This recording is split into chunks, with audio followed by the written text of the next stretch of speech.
right, welcome back to the DTVC Extra podcast. On this episode, we're going to finish up our look at the Rambo films with 2008's Rambo and then 2019's Rambo Last Blood. But yeah, in this segment here, we'll be looking at Rambo. Now, before we get in, of course, big news here in the United States. The election, of course, it just happened. So I'm recording this on a Friday, so it's been a few days.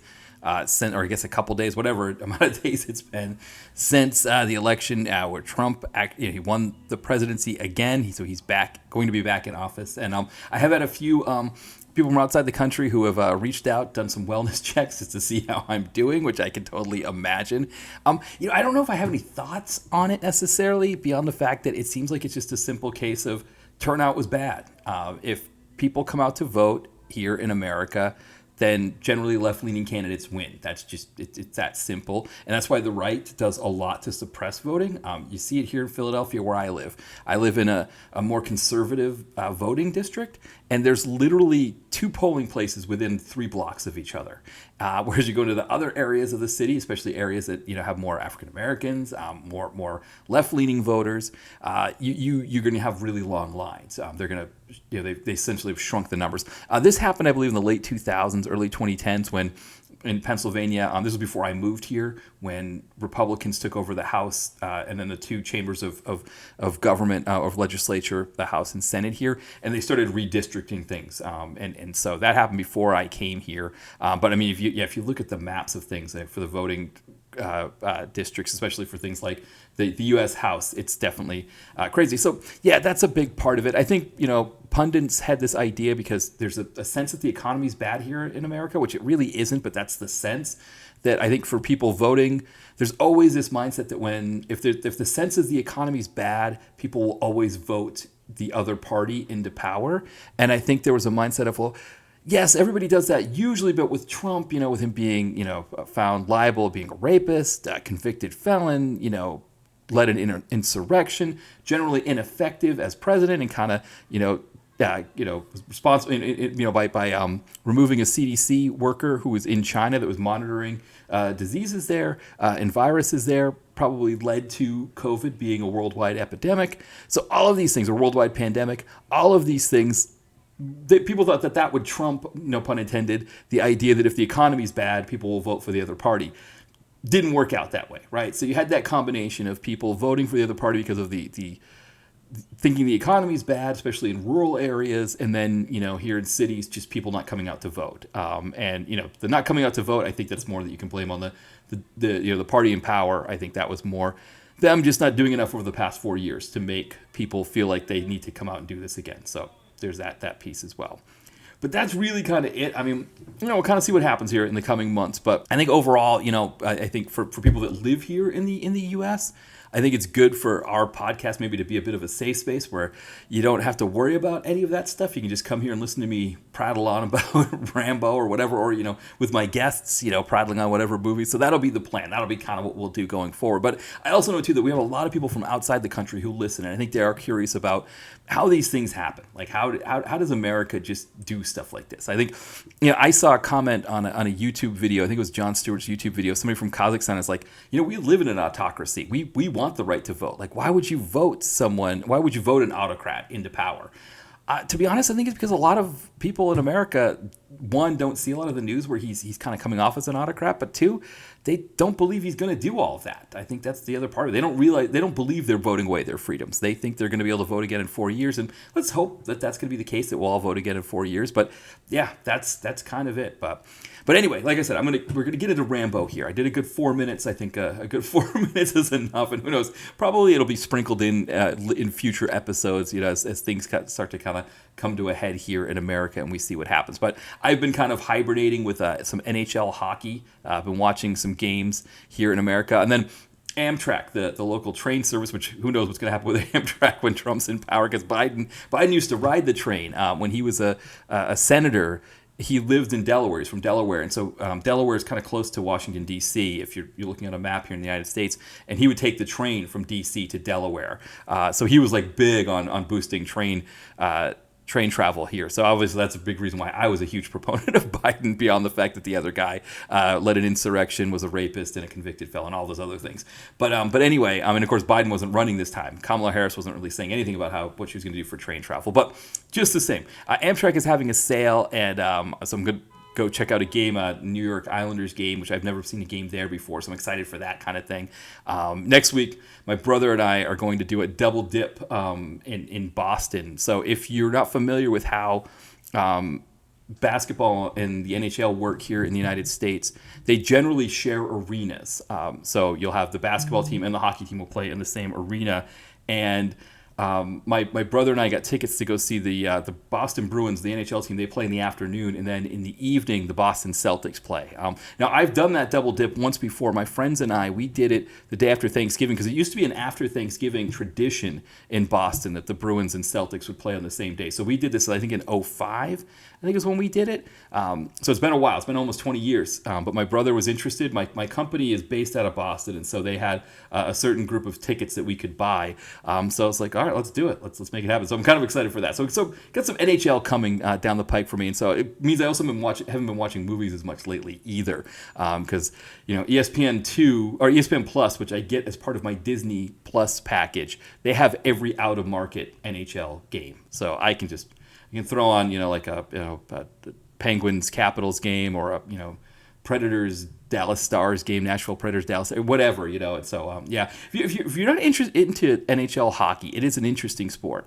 It doesn't always translate well on TV, but of course I grew up in Maine, so I grew up playing it on ponds. You'd wait till a pond would freeze over and slap on our skates and go, or my friend and I would sometimes do it when the pond wasn't fully frozen over. I remember people were calling the cops on us one time because the ice wasn't safe, and we were hiding on the bank underneath the pond while the cops came and looked for us, and then went back out and just were playing. So yeah, fortunately we were we knew better. I guess we knew the ice better than the people who didn't think it was safe for us. But yeah, so a lot of NHL hockey, and so I haven't been watching as many movies lately, but we'll see if that kind of evens out a bit, but there's just so much free hockey available, or so much hockey available. And then, of course, my UMaine Black Bears hockey team, they are ranked number 5 in the country. I don't want to jinx that. They're playing big game tonight against Boston College. By the time all of you have listened to this, that game will have already happened. So yeah, a lot of hockey going on right now, as you can imagine. Me, I'm a big baseball fan as well. So baseball season's done. Now that's all about hockey season. But anyway, I've prattled on for a good 7 minutes here. Let's get into Rambo, the 2008 Rambo. So it was just called Rambo. So we talked about the previous movies, right? The first one was called First Blood. With the second movie, Stallone wanted to sort of shift it so he could move it to he wanted the series to be named after the hero. So then he turns it into Rambo First Blood Part 2. And then when he gets into that next movie, right, it's Rambo 3. Now, I was trying to figure out why this went 20 years, that we went 20 years between Rambo movies, and I couldn't find anything that explained the full 20 years. You definitely would find things like, there's scripts here or there, but they didn't work. There was a plan to do a Rambo movie kind of closer, because if you look at the progression, right, you've got a movie in 82, 85, and 88, and they were looking like 91, 92 for another, for a fourth Rambo movie. And I don't know exactly what, it sounded like maybe the scripts weren't right for it. I kind of forgot, in the last episode, I think I forgot how much Stallone was doing at that time beyond those movies, right? He was doing Tango and Cash, Demolition Man, Stop, Don't Stop, or Stop or My Mom Will Shoot. I think I'd forgotten Tango and Cash last episode, and that's obviously a huge one. So he was doing these bigger things, and I wonder if there's a sense of I'm going to leave Rambo and I'm going to leave Rocky behind and explore these other things and see if any of these other ones hit. And then, as we've talked about in here before, I think in the mid-'90s, the action boom, the bubble bursts a little bit on the action boom. We get that year 1994, which if you haven't listened to All 90s Action all the time, Scott Murphy, who's on the podcast here frequently when we're talking about Steven Seagal, right, as we're going through Steven Seagal's oeuvre together, he's doing 1994 right now for his podcast. And it's an interesting thing when you listen to him talking about those movies, because at that time, right, we get that situation where, you get, Pulp Fiction, Clerks, and Shawshank, I think, is another one you can throw on there. Priscilla, Queen of the Desert, I believe, also comes out in 94. But there's a bit of an indie boom in that year. and it changes the market. And you have about 3 years or so where I think you had things in production that kind of kept moving forward, right? And, like, there's a third Die Hard movie in '95. I was trying to think of, True Lies comes out in '94. It's like a big action movie at that time. But that's kind of, those projects kind of keep going. And then about '97, '98, you see fewer of these things. Van Damme and Seagal almost completely drop into the DTV world. I was trying to think with Stallone, like what we had from him. There wasn't much in those late 90s. I think Driven was like '01. Schwarzenegger was still doing things, but even his things weren't that big. There was like End of Days. Was it The Sixth Day? The one with the cloning? Collateral Damage. His stuff started to fade out. And of course, he makes the transition into politics. But Stallone, again, I couldn't see a lot of like what Stallone was trying to do to sort of bring things back. But I think there was a sense that in the early to mid 90s, he was going to keep, exploring these new projects, or kind of put Rocky and Rambo aside and do new things. And then as that bottom falls out, I think he fought against it. I think he thought, I'm going to be the one to buck this trend. I'm going to, and at the same time, Schwarzenegger was bucking, if we think about it. Schwarzenegger lasts a little bit longer than all the other ones that we think of. And then, of course, Bruce Willis, he survives because he's so versatile that when action movies start to change a bit, he's still versatile enough that like you can kind of put him in anything, right? He's not just the big muscle bound, straight ahead actioner. He can do more offbeat things. He can play the baddie like he did in The Jackal, which again, Richard Gere is now doing action. I mean, I guess that's the other piece of it, right? I was talking about that '94 indie boom, but also I kind of forget about the fact that Willis starts a chain that really starts to be fully fleshed out as the '90s go on. This idea that you don't have to be a big muscle-bound action star to be an action lead, and now, but also that it's not going to kill your career. That you're still going to get other roles. You're not going to be pigeonholed in the action thing. And so now you get people like Richard Gere doing action movies, and there's not like less of a need for Stallone, right? And I guess the other piece is that at this time, Stallone is becoming more and more difficult to work with, right? He's being much more imperious about like what he wants, much more overbearing about what he wants with his movies. And so I think all those things kind of combine to get us to this point where we go about 20 years without a Rambo movie. But then we get in that period in the late 2000s that we talked about in the Die Hard series. There's that period where the market was trying to come back, franchises were becoming king, and it was like, how can we revisit franchises and bring them back and get more success from them? And I think that's where Stallone, there's suddenly an appetite again for another Rambo movie. So he does this thing with Lionsgate. He was looking for a conflict that would work. I think he was looking for a conflict that similar to the Afghan conflict in number 3. And he'd heard about what was going on in Myanmar, which used to be called Burma. That there was the Karen separatists there who were trying to just fight for their rights. They weren't even really trying to break away from the country. It was just almost like breaking away was the only option that they had. But the brutality there, he thought that would be a great place to place a movie and to kind of shed light on what happened there, which he's successful in that sense. And I think the Karen rebels, actually, they watch the movie and they use it as sort of a motivation to kind of keep their fight going on against Myanmar. So he knows where he's going to set this thing. And so he's kind of got his idea down about what his movie is going to be. And again, the market is there for it again, just like there was a market for another Die Hard movie at that time. The market was there for that Indiana Jones movie that came out. Was it a year after this one? I think it's '09 when we get the Fast and Furious movie that comes out. So it was a combination of, I think, that the market was ripe for it. There was a need for it. Stallone was seeing a way back into kind of being more of a mainstream hero, and so but again, none of this stuff is really talked about. Like, this is more me just guessing. This is more my conjecture. When I look look it up online and try to find information on it, there's there isn't really an explanation why we go 20 years without a Rambo movie. So I'm just sort of trying to put the pieces together and try to figure this out.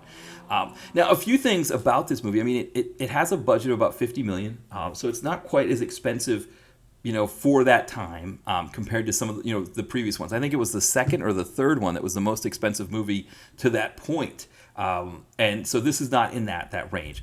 Does about 113 million, it says on IMDb. And again, Will from Exploding Helicopters told me you gotta always be careful with those numbers. You never know exactly what you're gonna get there. But I think Wikipedia also corroborated those numbers. I think they said that was roughly the same. The thing again to keep in mind with 2008 is that's a huge success, because that number at that time, the home video market was still really robust. You still had a Blockbuster, for example. They were kind of getting pushed out of the market by Netflix at that point, so it was still it was a little bit more of a barren place. But there were video stores at that time that were going to buy up enough product. At the same time, also for people buying physical media, that was still big enough too that people would want Rambo in their collection. So doing double your budget at that time would be a good number, because again, you're going to make all of this other money at home that you can't make anymore, right? If you look at a movie now, if even if the movie costs $50 million, if it comes out with like 115, it's not really a success the way you'd want it to be, and that just because again you're not selling any DVDs now, right? Nobody's buying a movie on DVD, only the hardcore collectors at this point, at least to the extent that it would be worth it to put a movie like this out. So it's a success at that time. And again, I don't really see any reason why he doesn't go back to Rambo for another 11 years after this, considering how successful this was. But that might be more him than anything else, as I think he's at this point now where he always wants something to be perfect. He wants the exact thing that he wants. And that might have gotten in the way. I think he also focused on the Rocky movies more. I think there's more for him to do with those. I think he felt like he was really building something there, which he was. He does the Rocky Balboa movie, and then he does the 2 Creed movies. But then, of course, after the second Creed movie, the producers take that from him. And he's been trying to fight to get it back ever since. And I don't know if you will at some point.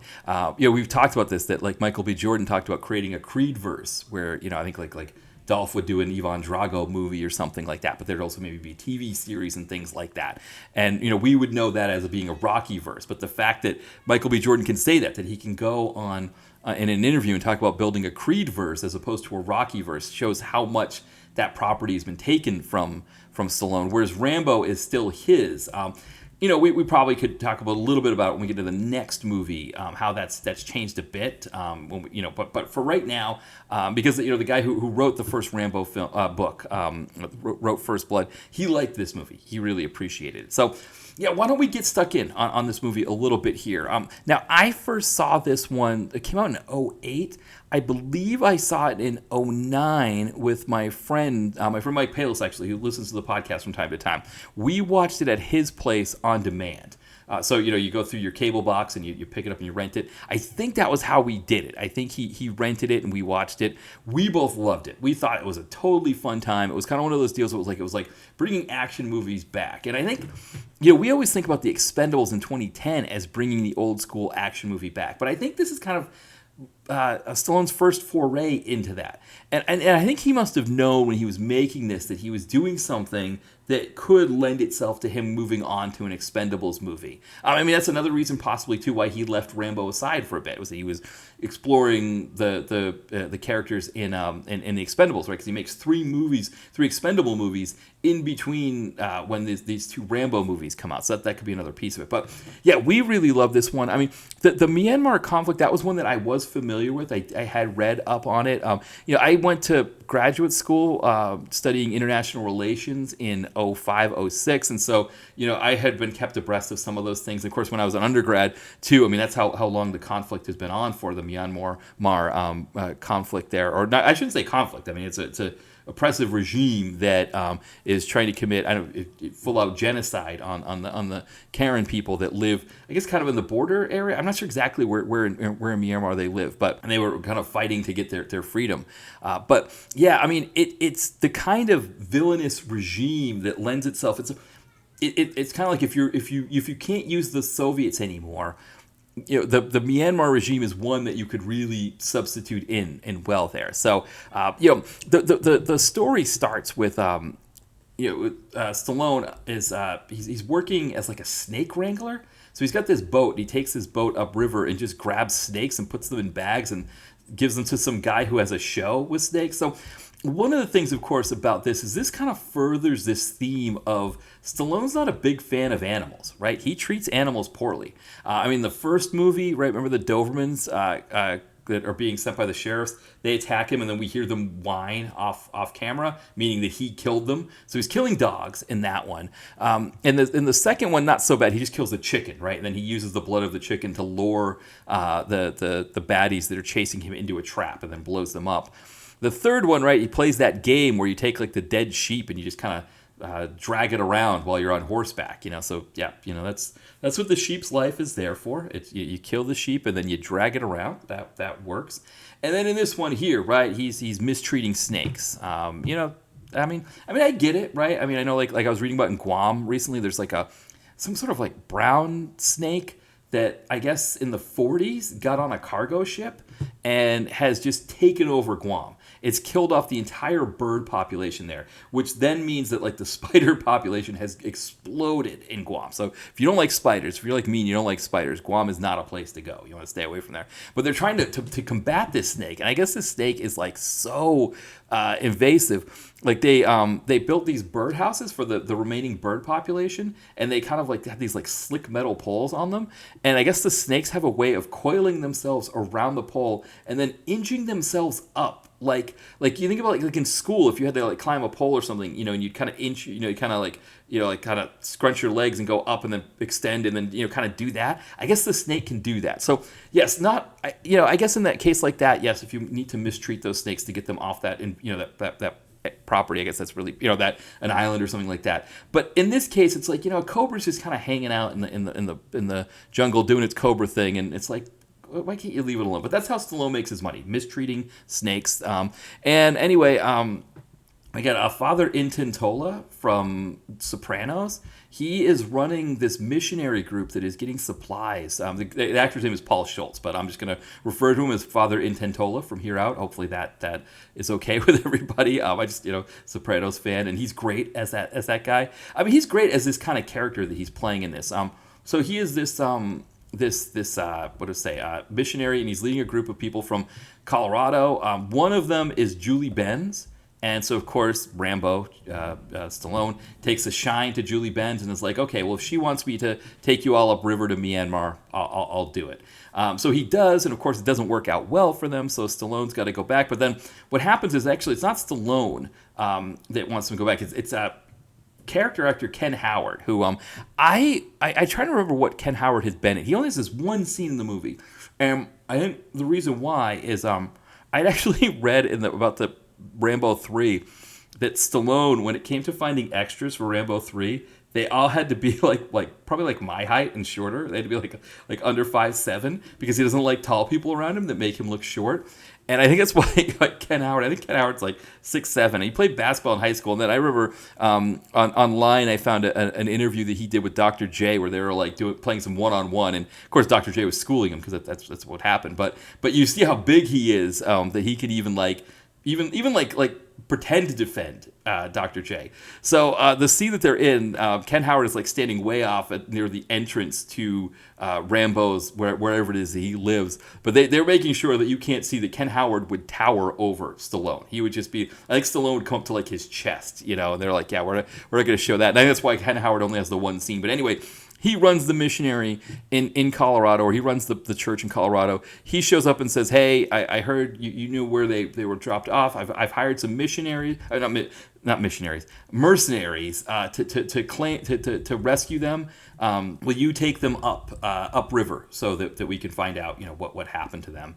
And he offers to do it, and of course these some of the mercenaries are nice, some of them are jerks. There's one like absolute major jerk played by Graham McTavish.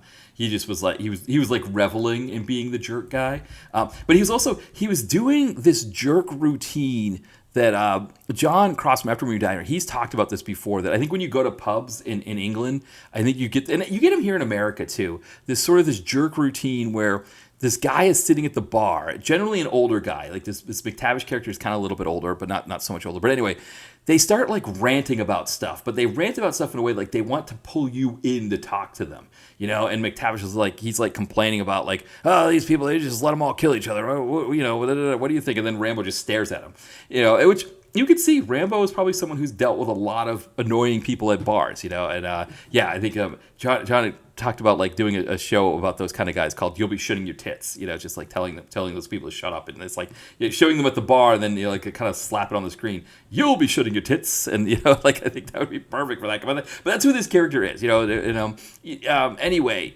they lead the group into the camp, and the rescue seems to go well enough, but they get separated. Stallone is there with Julie Benz and this other guy. The character's name is Schoolboy. He's played by Matthew Marsden.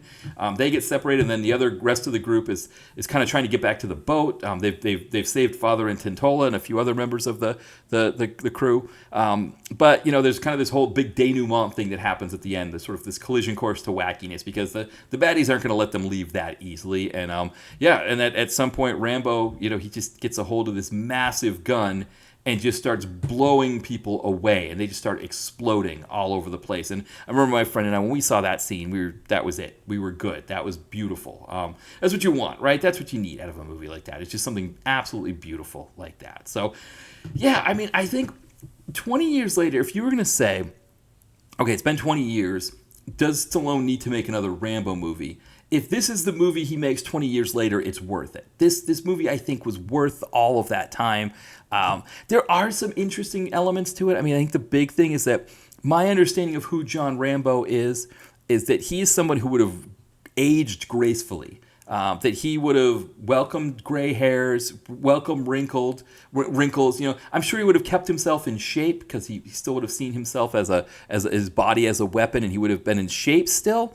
But I don't think that he would have been taking, he wouldn't have been doing Botox injections, or facelifts, or HGH, or any of the stuff that Stallone was doing at this time. And so it made his character a little weird to see him in this, because it's like, that's not really who I would have seen John Rambo as. I think it's almost like they would have had to. They should have made the movie take place 10 years before it did. So the John Rambo we were seeing was squared better with what we would have expected John Rambo to look like, maybe like in his 40s or 50s. Because this Rambo here, what was Stallone at this time? 61. That part of it looked off. By the same token, I don't think this is as much as the next movie. When we talk about this, you get a lot more Stallone in Rambo. And I think here, he's managing to maintain enough Rambo. You're definitely getting Stallone seeping into this Rambo, whereas in the first three movies, he did, especially, the very first one, First Blood, he really manages to stay as Rambo. He becomes Rambo. He plays Rambo. Yes, by the second movie, he's more Stallone. Third movie, more Stallone. This movie, there's definitely more Stallone seeping in. But there's still enough of a division that you could look at and go, okay, I get that this guy's Rambo. And again, There's scenes in this movie like when there's pirates going to take over their boat, and Stallone's there like kind of giving them a chance to leave, and the pirates are like, no, we want to take Julie Benz with us and all this stuff, and he just like whips out his gun and just like bam, bam, bam, bam, just like starts shooting guys really quick and just kills them all off. That was some fun stuff. That was some good stuff. I do like too that it was topical, and I think where he misses the mark in the third movie by covering a conflict that was pretty much done at that point, right? The Soviets were ready to pull out then. The Soviets weren't the monolithic baddies that they are today. The fact that that conflict wasn't really pertinent, whereas in this case, he was drawing attention to a conflict that many people don't know about. I don't think many people even know that Burma is called Myanmar now. Right? I can't imagine people have looked at a map of that part of Asia recently enough to see that it's Myanmar, not Burma. If you say Burma, people know Burma. But if you say Myanmar, nobody. So let alone knowing that there is an oppressive regime there that's committing out a reign of genocidal terror on certain members of the population. I know the Karen ethnic group. That's one group that's been dealing with a lot of that. There's other groups as well in Myanmar that have been dealing with oppression, violent oppression. And I mean, this movie doesn't pull punches on that. In the beginning of the film, they were able to get a video that was released by some of the separatist groups to just kind of show the atrocities that are happening in Myanmar, and they're rough. They're hard to watch. And Stallone's like, yeah, we're gonna have that stuff in there, which I think is good. I think it's a good thing. I know, again, for me studying in anthropology and then in poli-sci, some of these kinds of things, you would go through books, you'd have like your textbooks, or they weren't textbooks, but they were like, whatever professor or journalist was writing these books, they would have pictures, and you'd see stuff and be like, oh my God, this is, and so, to kind of, on the same token, while it's rough to see it, I think it's good to have it there, is to be like, this is what this conflict really is. That really, like, what Stallone's doing is actually he's making it a little bit less so, which is, as violent as this movie is, it can actually get worse there. I think even with that big gun where he's tearing people apart, I mean, they've talked to soldiers about that, and they said, actually, we've seen what that gun does in war, and Stallone actually he made it a little tame compared to what it does, which, again, it's another piece of this kind of thing. We don't really fully understand what these weapons, these assault rifles, these kinds of things do. I mean, maybe that's another thing that, like, maybe in America, when it comes to school shootings with unhinged incels that go into high schools or grade schools and kill a bunch of kids, see what those bodies look like after they've been torn apart by these AR-15s. It might change a little bit of the mindset around those things. But, I think in this movie here, I think he's trying that. He's trying to do that here, and I really appreciated that. I think as an action movie in 2008, to kind of, I think there was a little bit, just as much as Stallone was trying to show the brutality of what was going on there, I think there was another little bit of him saying, like, yeah, you're tired of these sort of adventure movies that are out now. You want a good straight-ahead actioner like what we got in the 80s, what we gave you in the 80s and early 90s. I'm going to give you something like that here. And he does. I mean, yes, they use some modern filming techniques to be able to do, like, the really quick shots and things like that you wouldn't have been able to do in the 80s. But for the most part, right, this feels like that kind of movie. It feels like something from then. So again, I think I didn't put two and two together at the time and say, like, oh, this was his test balloon to see if the Expendables would work. This was his way of saying, okay, if there's a market for this, if my hardcores are out there and more are looking for this kind of movie, then I can do the Expendables. And I wonder if that was how he sold the Expendables to, like, Lionsgate or Millennium or whoever it was that that was making that one. It's like, hey, look at how well Rambo did. I think if we got all of these guys in a movie, we'll do even better. And he was right. I mean, and of course, he Stalloned it up by the third one, right? But the first and second ones, he did a really great job in making, just, again, straight-ahead actioners that were really fun to watch. And then he just, for whatever reason with the third one, he borked it up. And then, the fourth one, we waited a long time for it, but yeah, that was whatever that was. But yeah, I was trying to think if there's anything else that I wanted to say about this one. If there's any other trivia or anything that I caught in there. And I don't think so. I think we're good here. I think we kind of got what we wanted out of this one. So why don't we take a break? And then when we come back, we'll kind of put a button on this one here with Rambo Last Blood. My newest novel, Don's House in the Mountains, is available now. It follows Don Veazey, who after 20 years has finally made it as a writer, going from an AP English teacher to richer and more famous than he ever could have imagined.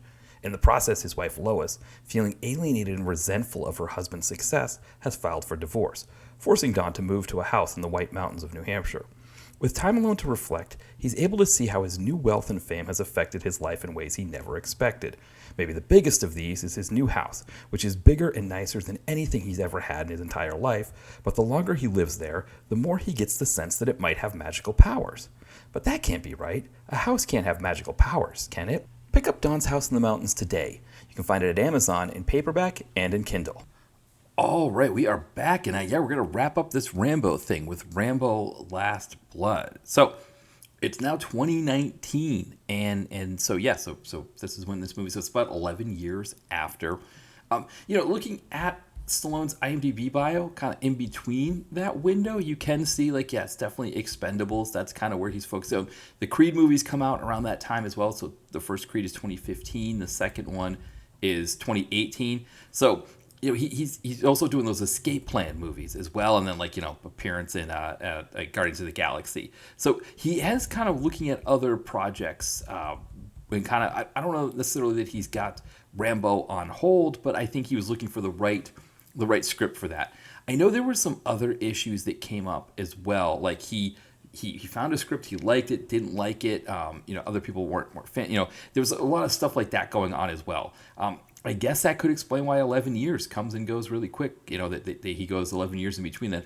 I mean, also Rambo's getting older, and we know that not Rambo, Stallone's getting older, and we know when you get older, time goes by much quicker. And so for him, those 11 years were probably like a snap of the fingers, and suddenly it's like, oh, gee, I got to make another Rambo movie. I forgot to make that Rambo. I should do that, and that's what happened. Of course, the other time too. So Creed 2 comes out in 2018. I don't know if he loses Rocky after, how soon after that he loses Rocky. But that might have also played into the fact like, okay, well, I'm done with Rocky at this point, so let's try something else with Rambo here. But they called it Last Blood. I think there was a plan for it to be the last Rambo movie. He does leave the door open a bit. I think there was a plan to make it the last movie, and then he added like a scene at the end where he's kind of riding on a horse. So there could potentially be another one. So there is that part as well. But he said this was going to be the last one. So I think it's one of those things like, you never know, right? What could happen. This movie is the same budget as the previous one. So 11 years later, he's making this movie at $50 million, and the worldwide gross is like 91. So it's the same budget, makes $20 million less, and again, this is all adjusted for inflation, so definitely doesn't do as well as that one. It's made, I think, it's made in different parts of the world, but Bulgaria, for sure, you see a lot of names in the credits that end in V.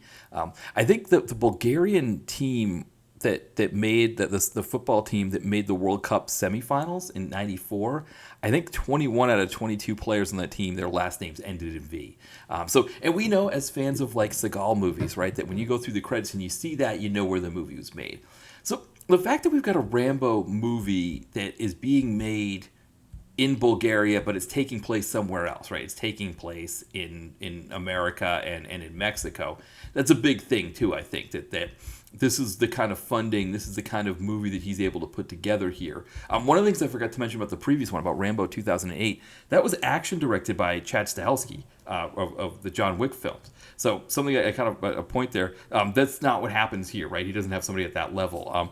Those names are being used for the Expendables movies, right? Spiro Rosatos was doing the Expendables movies. I think, again, Stahelski or Darren Prescott might get in there. Brian Smurs, I can't remember, but I know Spiro Rosatos was like the first two at least. So big names, and he did get a big name for '08. Now, again, this is a Bulgarian production when we get in here. Also, the movie's an hour and a half long. I saw that, I guess... Apple TV he'd released a longer version on Apple TV. I couldn't find that one.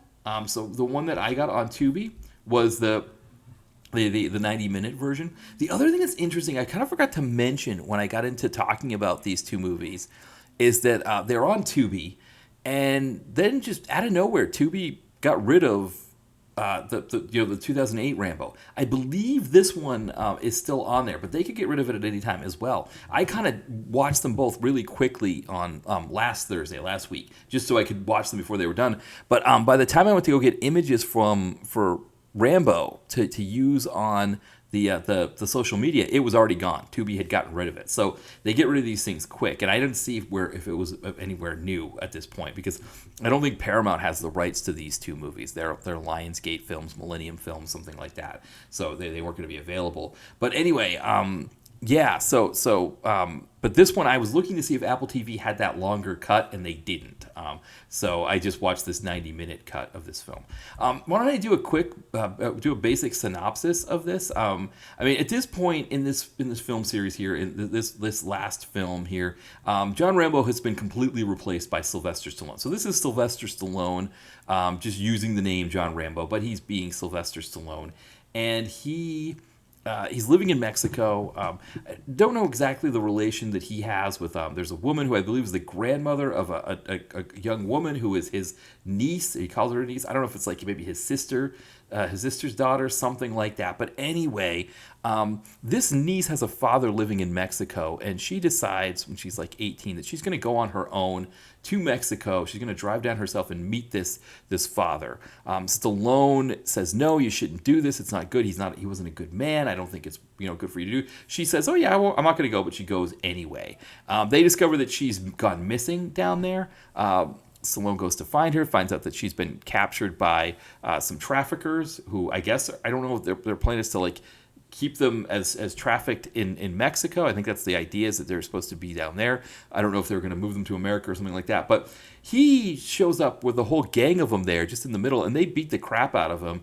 But they also, to take it out on her, they carve a V into his face, and they carve one into her face as well, and then they shoot her up with a lot of heroin.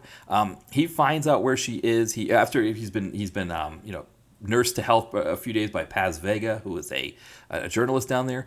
He finds her, kills a bunch of the guys that are there, and as he's bringing her back to America, she dies. So he just, now that she's dead, he just kind of equips his whole ranch that he has in Arizona with a whole bunch of booby traps, goes back to Mexico, kills one of the two, because it's two brothers that run this gang. He kills one of the brothers, and essentially is a message for the other brother to come get him. And that other brother goes across the border to America, goes to kill Rambo, him and his guys, and of course they just get murdered in all these horrible ways by the booby traps that Rambo has set. And then he takes a few shots himself, and he kind of sits on the rocking chair, and then kind of bleeds out. We think maybe he's bleeding out to death, but then he rides a horse away, so maybe he isn't. So yeah, that's the movie. 90 minutes long. Again, like I said, there was like a longer version that involved things like him rescuing hikers and things like that may have been more Rambo-ish if he's rescuing hikers. But I mean, this is not Rambo, right? His hair's cut short. It's what Stallone's hair looks like now. He doesn't have he's not wearing his long hair anymore. I mean, he's very Botoxy. He's very, his face lifty, all of those kinds of things. Not how we would expect Rambo to look as he's growing older. I mean, again, Stallone is, he's what? He's gonna be 80 next year, or 79 next year, something like that. It's gonna be 79 next year. But when he made this movie, he was 73. This is a guy who's not trying to be 73, right? And actually, he changes his age. I think that if you look at his license, his age has changed from being born in 1947 to 1950. There's all that piece in there. I mean, politically, this is Stallone, who's full-on Trumper, full-on MAGA at this point in 2019. This is that kind of Trumper. He's doing the whole trafficking thing, the whole Mexican border thing. All of that stuff is there. So there's that. I mean, and I think this is not John Rambo's politics, right? This is Stallone's politics injected into this film, and with him going to the trafficking thing and all of that, it's you can feel it all there, and what it does is it makes it not feel as much like a Rambo movie, I guess.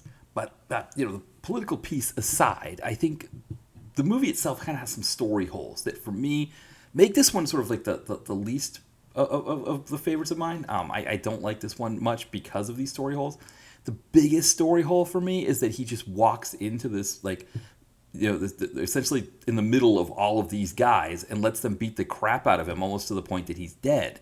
And it just doesn't make any sense that John Rambo would do that, right? John Rambo is the one who in the first movie, in First Blood, is able to go into the woods and just pick off cops and, essentially tells Dennehy, I could kill them all if I wanted to, right? That he can survey his surroundings and know exactly where he needs to be at that time.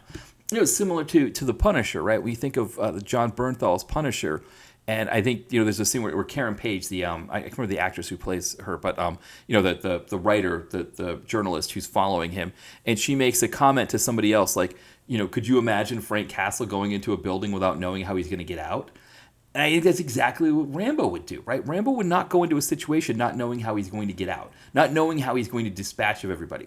In the movie that we just were talking about, right, in Rambo in 2008, he is on his ship, and these pirates have boarded his ship, and he knows exactly how he's going to take care of them should things get bad. And so when things do get bad, boom, boom, boom, boom, he takes care of them. In the second movie, right, when they're on the boat in the second movie with Julia Nixon, and there's I don't know if there was pirates there, or if there were other soldiers, if they were Vietnamese soldiers. I can't remember who it was, but whatever it was, they take attack the boat, and he knows how he's going to take care of them. He knows what he's going to do, and so Rambo would not walk into the situation. Now Stallone, being Rambo and writing a character that's not Rambo, but writing a character that he wants to be Stallone, he might do that. Because from a plot convenience standpoint, that's really all it does. Is it just creates this plot convenience element here. So there's that piece there that I just thought, okay, why are we doing this? Why would Rambo do this? I don't care how old Rambo is. I don't care how stylish his designer jeans are now, or how much Botox he's injected into his forehead, or how much HGH he's taking, or how many facelifts he's had. John Rambo would not walk into that situation and go, yeah, I'm just going to show up here and get the crap beaten out of me by a bunch of, Mexican gang lords or whatever. I'm not going to. That's not what I'm going to do. I'm going to go in with a plan. I'm going to go in and I'm going to figure out a way to cut the odds down, right? I'm going to maybe, bring my bow and arrow with me, right? Have my bow and arrow in my truck. Pick off a few of them first. Sneak in there. Get to a situation where I've got those two guys alone and there's no one else to come save them, and maybe start torturing them or whatever, which is what he does to one guy, right? He I don't know, breaks the guy's leg or something, starts snapping off, or he reaches into his chest, starts snapping ribs. It's like a really grisly scene where he's torturing this guy to find out where his niece is being kept. That guy is not just walking into a situation where he's going to get the crap beaten out of him. So that didn't make any sense to me. And I mean, one of the things, just in terms of sort of this alpha male thing, and this idea of sort of Navy SEALs, or well-trained military being sort of the ultimate alpha male. I remember seeing, I think you could see this on a clickbaity thing, but there was a Navy SEAL who he was talking about what was it, like fighting, like this idea of beating the crap out of anybody. And he was saying how if somebody confronted him, he would get away. He would either run away or just escape that situation, because you don't know what that person's got on them. You don't know what that person's going to do to you, right? They could have a knife, they could have anything. And so the safest thing is to avoid the confrontation. And I think that's Rambo. If he's trained like that, if he's well trained like that, he's going to be thinking the same thing, right? I'm going to go into this situation where I want conflict to be the last resort, but I want to be ready for it. And I want to make sure that if conflict happens, I'm going to put the odds as much in my favor as possible. And this is what Troutman has made me to do. This is how he's made me. This is how he's created me. So that's what I'm going to do. I'm not going to just walk into a situation where I could possibly, essentially get killed in a situation like that, which is what happens to him. So now we've got this plot hole here. And I guess, yes, the end sequence where all of the baddies show up and he's just just destroying them with all of his traps. I mean, some of those deaths are grisly. Some of them are really, really rough. I think that part of it is nice enough. It does what you want it to. It's just how we get there. Why do we need to get there the way we did? I also don't understand why the daughter needed to be killed. I could see it would work enough if he just goes and rescues the daughter and kills the brother at the time he's rescuing the daughter. That would have been enough. And I don't think she needed to get her face scarred with the V. I don't think she needed to get shot up with heroin or any of those kinds of things. If you absolutely had to do this whole trafficking thing, which I get, it was topical at that time. It's a huge thing amongst conservatives. They love this whole trafficking thing. They love talking about it. This one's a little bit unique in the fact that I think Stallone looked into this stuff some, and he did a situation that was more realistic, right? So oftentimes these trafficking things is this idea of American women being kidnapped and taken to Mexico and sold, right? That's kind of the thing that you see a lot of. And this is different, right? Because this is a girl who is of Mexican descent, who speaks fluent Spanish, who goes to Mexico to meet her dad, and then it's a girl that she's hanging out with who ends up getting her caught by these people. So it's kind of more close to the again. There's no sense that they were going to bring her over the border, even that she was more just there as for tourists coming down to Mexico to be able to sleep with. But it's still kind of this tired, hacky thing of the whole trafficking thing, right? It's still kind of that thing. And I think for the last Rambo movie to be that, I do think, to me, it's kind of hokey. And I think what I would have wanted the last Rambo movie to be is either be something where it's like, I'd heard that they were talking about maybe having Brian Dennehy's character come back, but I don't know if he would have passed by that time, probably. But I think you got to do something. And again, this is Stallone being who Stallone is at this point. Stallone is not counterculture anymore, right? In 1981, 82, he's feeling more counterculture, and he wants to be a Vietnam vet who was mistreated by his country and is now being mistreated by these police officers, by authority. That's not who Stallone is in 2019, but that's who Rambo is in 2019. And I think that's the thing for me, is that Stallone needed to understand that, and he wasn't going to understand that. He was going to make his movie to tell the story that he wanted to tell. And essentially, he's like fully hijacked Rambo at this point. He may have hijacked him in the 80s, but the author of the novels gave his blessing. He wrote the novelizations of the I think at least 2 and 3. I don't know if there was one for Rambo for the 4th movie, but he was in favor of the 4th movie as well. He didn't like this one. He wasn't a fan of this one. This one kind of, he was like, yeah, Stallone, do whatever he wants with this, but this isn't a Rambo movie. And I think that's kind of the thing for me. I think the feel of it, too, is just very DTV, which is interesting because we were talking about this with Die Hard, right? The 5th Die Hard movie, which comes out well before this. It was like 6 years before this. That one feels like a DTV movie, too, right? It's shot in Hungary, but, it's dealing with Russians. That's the other piece of this, right? Is that Stallone is so in bed with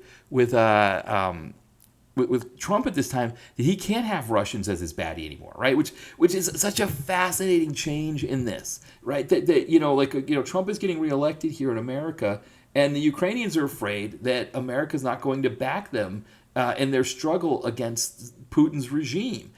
80s Stallone would never even conceive of that, right? 80s Stallone is like, no, Russia's the baddies, the Soviets are the baddies, right? We defeat people like Putin. Those are people that my job as Rambo, playing Rambo is to vanquish Putin. It's not to support him. It's not to help prop him up. And now, right, you've got to be on the side of Putin if you're Stallone, right? If you're supporting Trump, that means you're supporting Putin the same. And so you can't have them, right? You got to have Mexicans as your baddie because there's this whole immigration thing and all of this stuff. I've never been to that part of Mexico before, so I went to Mexico City for a work thing, and I can say that Mexico City there, that it's definitely a world city that you're in. I think the only time I felt any discomfort or anytime I felt uncomfortable was the fact that I didn't speak the language, and so I think whenever you're walking around a big city, one of the things I think about walking around like Philadelphia or New York or any of the big cities that I've gone to, that here in America. By knowing the language, I can be more aware of my circumstances, more aware of what's going on around me. And I noticed when I didn't know the language, because my Spanish is not very good, I think I stood out. I think I was kind of a mark in a way, okay, I could be a target for things, and I wouldn't know. In America, you can be more savvy, and I think that was the only reason why I felt unsafe. But it's because it's a big city like other big cities. But I wasn't encountering people that were trying to move to America, right? They were happy in Mexico City. They were thriving in Mexico City. And so I don't know this sort of border Mexico the way that it's depicted in these movies. It's interesting because you think of the R. Ellis Frazier films that we cover a lot on the site. They depict a border Mexico that's very different from this kind of border Mexico that we get in these monolithic films that depict it as these wastelands and these dens of iniquity and sort of the Tatooine of North America kind of thing. R. Ellis Frazier, those movies that they do, we've seen with Gary Daniels and Corbin Burns and people like that, they're a little different, right? They don't quite have this sense to them. And I think they depict it in maybe a little bit better way. I think partly it's because they're shooting down there. I don't think these movies, this movie, I think it lists Mexico as a country, but I don't know how much it was shot in Mexico. I don't, I'm kind of just talking around it a bit, but it's a movie that, if this was the last movie, right? This one just, I don't think it was great. I don't think it's not the movie that I needed. It's funny because some people are saying it's still a blast for Stallone fans. I don't even know about that. I I think the one before this, the '08 one, was definitely a blast for Stallone fans.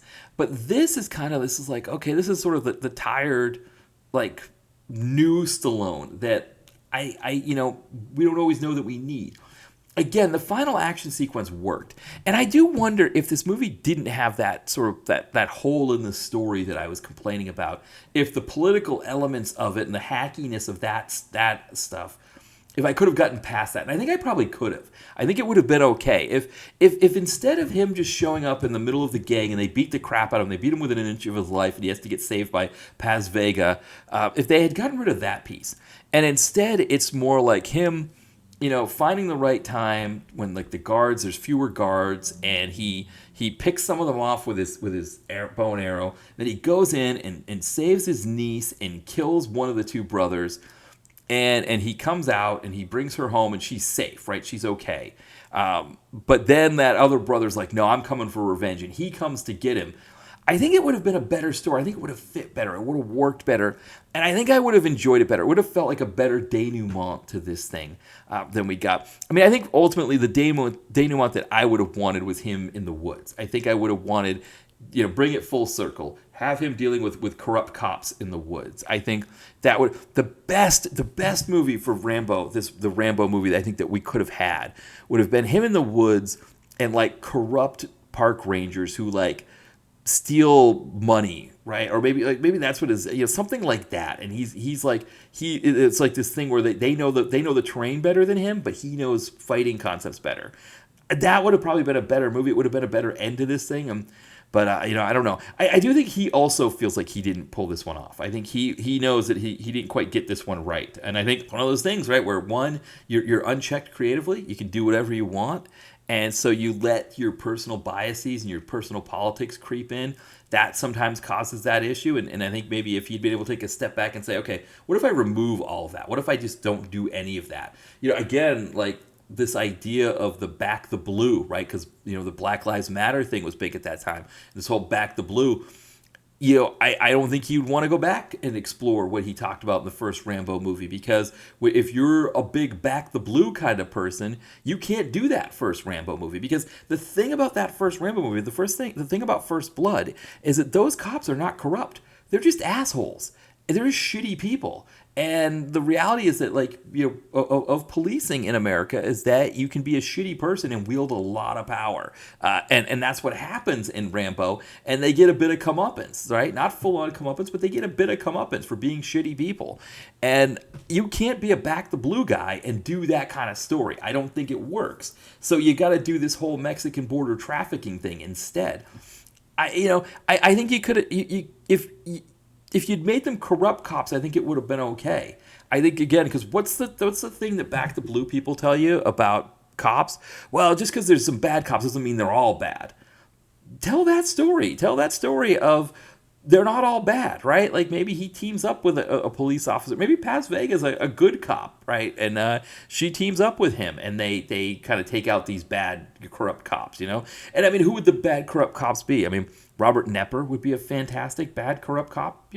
Let's have him do it. Bring him in. Have him do this movie. I know, Stallone, not long before this, he'd done that movie with Robert De Niro. What was that one called? Like Grudge Match? When was that? That was like close to that time. It was 2013, actually. It was 6 years later. So maybe De Niro was done. Because De Niro would have been a great corrupt cop, right? A great corrupt sheriff out in like some, like maybe it's like the what do they call it? The Golden Triangle, or the Emerald Triangle in California, right? Where all the weed is grown. Like, wouldn't that be great if like De Niro was like some kind of cop up there, like a sheriff, small town sheriff up there. Maybe like his deputy is Robert Knepper, and they get a few other people, right? Just get some Emmett Furlow Oasis regulars. I can't think of any names, but whatever. You've seen them in myriad Bruce Willis movies. Pull them in as other deputies and just have Stallone as Rambo, have him and Paz Vega pick them off, right? That would have been the movie. That would have worked for us. But no, we get this other thing here, and again, it's not horrible. I didn't hate it. I just liked it the least out of all of the movies, and I would have liked something different from this movie. I guess that's the big thing. I want Rambo with long hair. I want Rambo with long hair and a bandana and I don't want a lot of Botox, and I don't want HGH, and I don't want facelifts.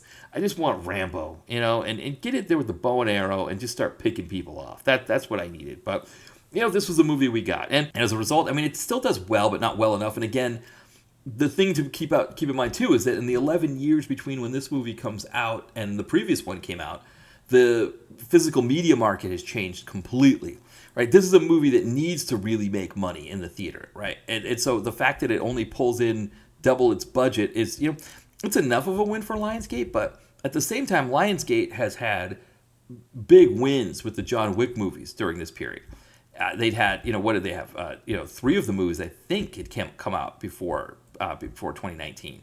And all of them were doing 3 times their budget. It was like every time you put more money into them, 3 times that money would come back. So they were doing really well here. And so this also feels like a little bit of an also-ran at that time. That it feels like, Stallone was trying to do something, but he was kind of out at that point. Or he didn't have his fastball anymore. And I think you could say that. It's interesting to think about, has he completely lost his fastball? Because, what comes out after this, right, is Expendables 4, which I think he had made it before Last Blood. It just sat. That was another movie we were like, oh, why did I need that movie? What was the point of that movie? Does the small part in Guardians of the Galaxy, but, I think, what was it, a direct-to-video movie like Armor or something like Samaritan, right? That was the Amazon, the Prime movie, which I think he's got a sequel. He's working on a sequel to that. But really, Tulsa King, right? That's his thing, which I haven't really seen Tulsa King yet. But I think that's maybe a good place for him to fall into is Tulsa King.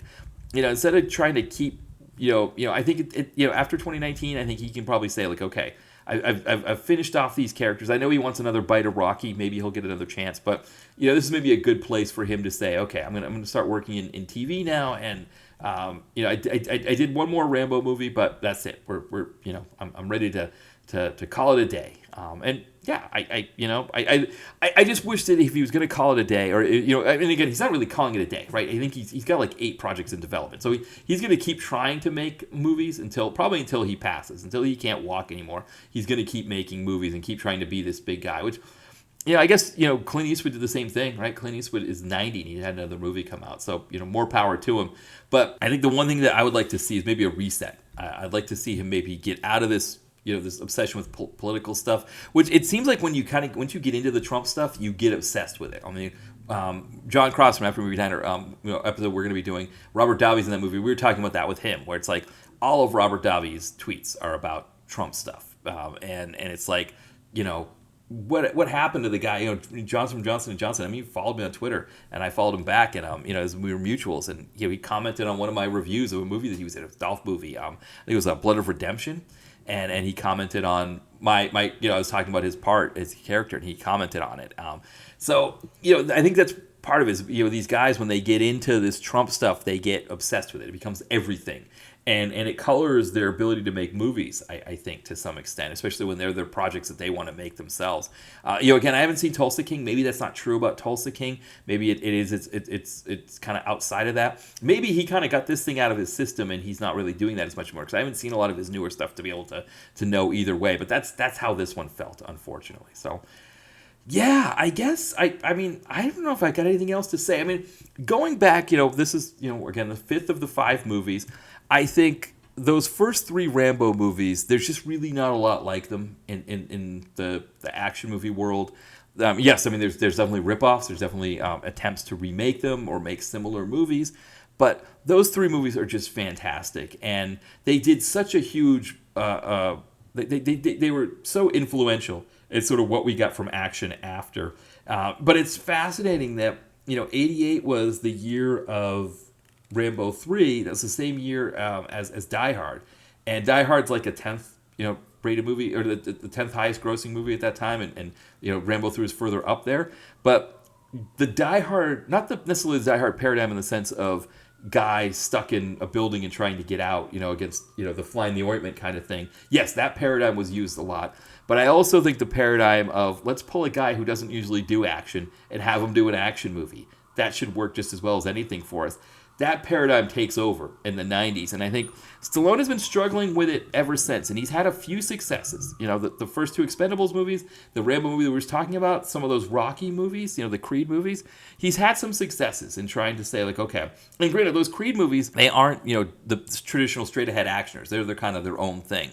But definitely Expendables and Rambo from '08, those are definitely attempts to sort of say, like, no, let's bring the old action back. But it's kind of like when you go see Motley Crue in concert. Right now at this stage, Vince Neil's just having trouble belting out those lines. Right, I've heard it's like a lot of call and repeat. He's like, oh. And then the crowd goes, oh yeah, and it's like that kind of thing. Like I've heard like he doesn't hit those high notes at all anymore. Maybe that's what we gotta accept. That Stallone is, at least with Rambo, he's at that point now where, hey, we got the back catalog, right? I can go back and listen to Girls, and whatever. I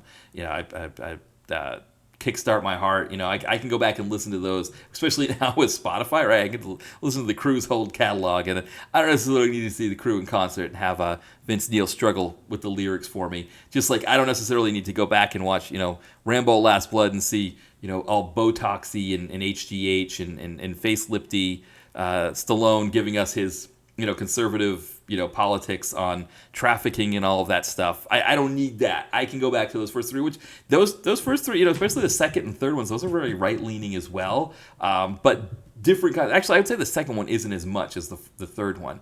They're definitely more kind of, the third one's definitely more rah-rah, right-leaning.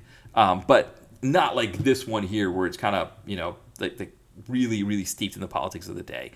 So yeah, maybe that's the best way to describe it. I'll go back to my old Crew catalog if I want. I don't have to struggle through Vince Neil, And again, I would say I shouldn't be comparing this fifth movie to a Vince Neil performance, Motley Crue today, because it has moments that really work in it. I mean, again, the end sequence, even though it's brutal, the end sequence was a lot of fun. I really enjoyed it. It was the payoff that I think you'd want with that there. So that stuff worked. I think, there's just those other holes in it that just, the other Rambo movies don't have holes like this in them. It just made me question, like, why Rambo would be doing any of that stuff. And so I think when Stallone, I think he got away from who Rambo was in this movie. And I think that was kind of too bad for it being the last movie to not fully embrace who Rambo was and not, take Stallone out of it more. But that's what we got. That's what we got for this movie. And so for me, it's the fifth of the 5 films. I like it the least, but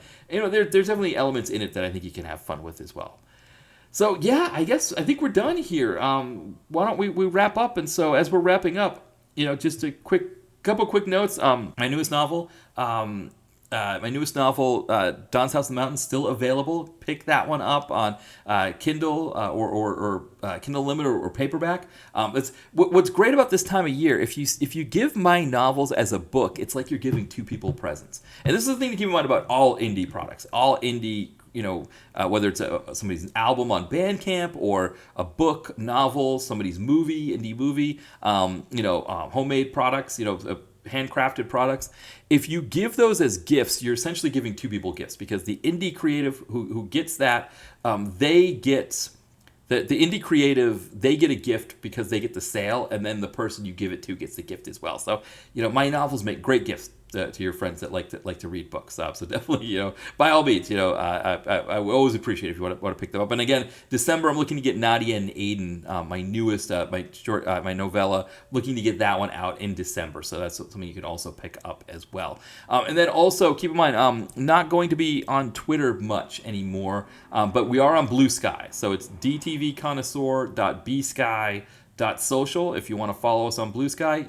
Keep up to date there. And again, Facebook and Instagram will still be using that as well. All right. Well, thank you, everybody, for listening, and we'll be back soon. Talk soon, everybody. Bye.